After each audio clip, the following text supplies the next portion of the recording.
ಬೆಳಗಾವಿ ಜಿಲ್ಲೆ ರಾಯಬಾಗ ತಾಲೂಕಿನ ಹಾರೋಗೆರೆ ಪಟ್ಟಣದ ಅಂಬೇಡ್ಕರ್ ವೃತ್ತದಲ್ಲಿರುವ ಅಂಬೇಡ್ಕರ್ ಅವರ ಪ್ರತಿಮೆಗೆ ಪೂಜೆ ಸಲ್ಲಿಸಿ ಮಾಜಿ ಸಂಸದ ರಮೇಶ್ ಕತ್ತಿಯವರು ವಾಲ್ಮೀಕಿ ಬೇಡ ಸಮಾಜಕ್ಕೆ ಜಾತಿ ನಿಂದನೆ ಮಾಡಿದ್ದಾರೆ ಎಂದು ಪ್ರತಿಭಟಿಸಿದ ಪ್ರತಿಭಟನಾಕಾರರು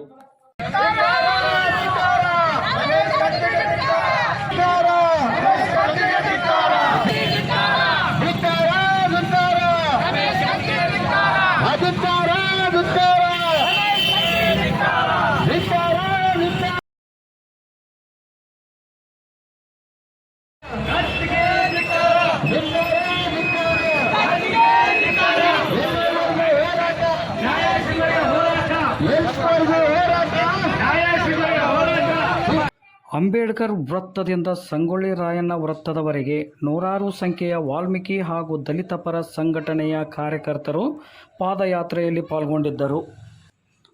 ಮಾಜಿ ಸಂಸದ ರಮೇಶ್ ಕತ್ತಿಗೆ ಧಿಕ್ಕಾರ ಕೂಗುತ್ತಾ ಸಾಗಿದ ಪ್ರತಿಭಟನಾಕಾರರು ಮಾನವ ಸರಪಳಿ ನಿರ್ಮಿಸಿ ಜತ್ ಜಾಂಬೋಟಿ ರಾಜ್ಯ ಹೆದ್ದಾರಿ ಹಾಗೂ ರಾಯಬಾಗ್ ಸಂಪರ್ಕಿಸುವ ರಸ್ತೆ ತಡೆದು ತಮ್ಮ ಆಕ್ರೋಶ ವ್ಯಕ್ತಪಡಿಸಿದರು. ಸಮಾಜ ವಿರೋಧಿ ರಮೇಶ್ ಕತ್ತಿಯವರ ವಿರುದ್ಧ ಧಿಕ್ಕಾರ ಕೂಗಿ ಚಪ್ಪಲಿ ಜನಪ್ರತಿನಿಧಿ ಜನರಿಗೋಸ್ಕರ ಟೈರ್ಗೆ ಬೆಂಕಿ ಹಚ್ಚಿ ತಮ್ಮ ಪ್ರತಿಕೃತಿ ದಹಿಸಿದರು. ರಸ್ತೆ ತಡೆದ ಪರಿಣಾಮ ಪ್ರಯಾಣಿಕರು ಕೆಲ ಕಾಲ ತೊಂದರೆ ಅನುಭವಿಸಿದರು. ನಂತರ ಸಿಪಿಐ ರತನ್ ಕುಮಾರ್ ಜೀರ್ಗ್ಯಾಳ್ ಮತ್ತು PSI ಮಾಳಪ್ಪ ಪೂಜಾರಿ ಅವರಿಗೆ ಪ್ರತಿಭಟನಾಕಾರರು ಮನವಿ ಸಲ್ಲಿಸಿದರು.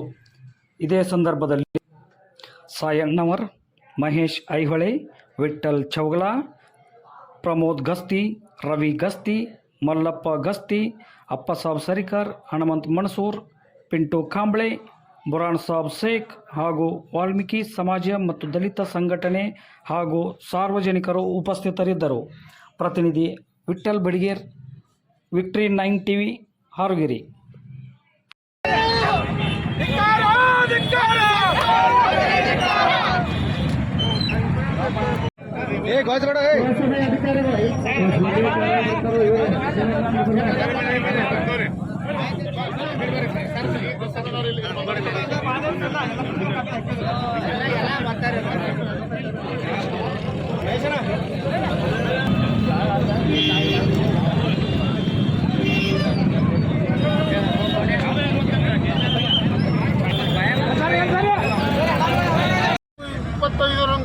ಬೆಳಗಾವಿ ಜಿಲ್ಲೆಯಲ್ಲಿ DCC ಬ್ಯಾಂಕಿನ ಚುನಾವಣೆಯಲ್ಲಿ ಈ ಚಿಕ್ಕೋಡಿಯ ಮಾಜಿ ಸಂಸತ್ ಸದಸ್ಯ ರಮೇಶ್ ಕತ್ತಿ ಅನ್ನುವ ಕತ್ತೆ ನಮ್ಮ ವಾಲ್ಮೀಕಿ ಸಮಾಜದ ಬಾಂಧವರನ್ನು ಹೀನಾಯವಾಗಿ ಬೈದದ್ದಕ್ಕಾಗಿ ನಾವೆಲ್ಲ ನಮ್ಮ ವಾಲ್ಮೀಕಿ ಸಮಾಜ, ದಲಿತ ಸಮಾಜದವರೆಲ್ಲರೂ ಕೂಡಿಕೊಂಡು ಇವತ್ತು ಅವನ ವಿರುದ್ಧವಾಗಿ ಪ್ರತಿಭಟನೆ ಮಾಡಿದ್ದೀವಿ.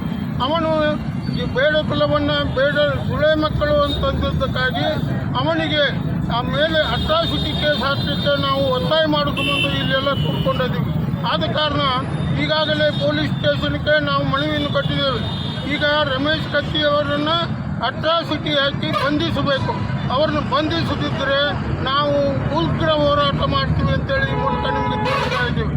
ನಾವು ರಮೇಶ್ ಕತ್ತಿ ಅಂತಕ್ಕಂಥವರು ನಿನ್ನೆ ಮಾತನಾಡಿದ ಒಂದು ಅವಾಚ್ಯ ಶಬ್ದಕ್ಕೆ ನಾವೆಲ್ಲರೂ ಉಗ್ರವಾಗಿ ಪ್ರತಿಭಟನೆ ಮಾಡಬೇಕು ಅಂತಕ್ಕಂಥ ನಿಲುವಿಗೆ ಸಂತರು ಶರಣರು ಹೇಳ್ತಾರೆ.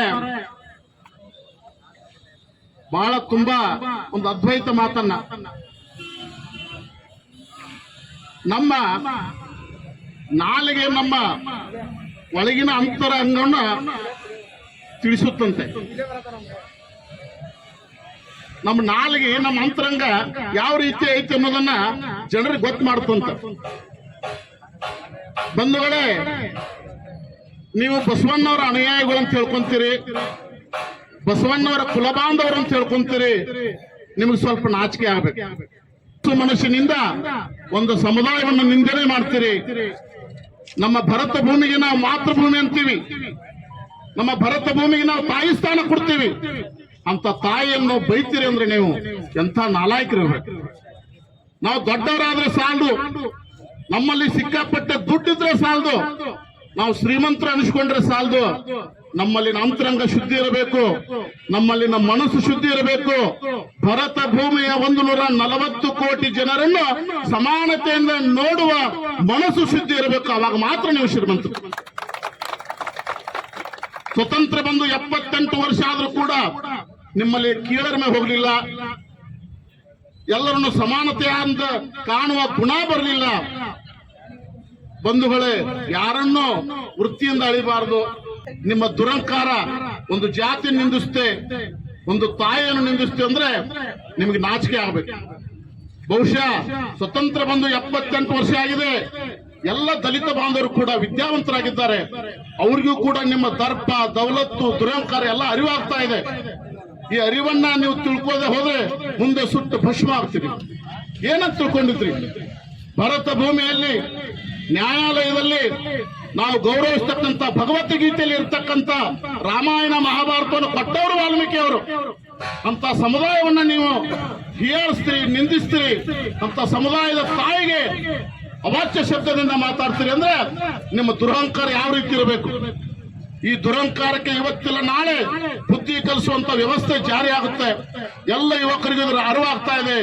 ಒಂದಿಲ್ಲ ಒಂದಿದ್ರ ಖಂಡಿತ ಇದ್ರ ಬಗ್ಗೆ ನಿಮ್ಗೆ ಬುದ್ಧಿ ಕಲಿಸೇ ಕಲಿಸ್ತಾರೆ. ನಾವೇನು ಬಹಳ ಮಾತಾಡ್ಬೇಕಾಗಿಲ್ಲ. ಸರ್ಕಾರ ನಾವ್ ಹೇಳಲ್ಲ, ನಿಮಗೆ ನಾಚಿಕೆ ಆಗಬೇಕು. ಬಾಬಾ ಸಾಹೇಬ್ ಅಂಬೇಡ್ಕರ್ ಅವರಿಗೆ ಸಂವಿಧಾನಕ್ಕೆ ನೀವು ಬೆಲೆ ಕೊಡೋರಾದ್ರೆ ನಿಮ್ಮ ಮೇಲೆ ನೀವೇ ಕೇಸ್ ಮಾಡ್ಕೋಬೇಕು. ಬಂದು ನನ್ನ ಮೇಲೆ ನೀವೇ ಕೇಸ್ ಮಾಡ್ಕೋಬೇಕು. ನಾನು ತಪ್ಪು ಮಾಡ್ತೀನಿ, ನನ್ನ ಮೇಲೆ ಅಟ್ರಾಸಿಟಿ ಮಾಡಂತೇಳಿ ನೀವೇ ಹೇಳಬೇಕು. ಅಂದಾಗ ಮಾತ್ರ ಈ ಪ್ರತಿನಿಧಿ ಆಗಿ ಈ ಸಮುದಾಯದಲ್ಲಿ ನೀವು ಬದುಕೋಕೆ ಸಹಕಾರಿಯಾಗುತ್ತೆ. ಒಬ್ಬ ಜನಪ್ರತಿನಿಧಿ ಆಗಿರ್ತೀರಿ. ಎಲ್ಲ ಸಮುದಾಯದ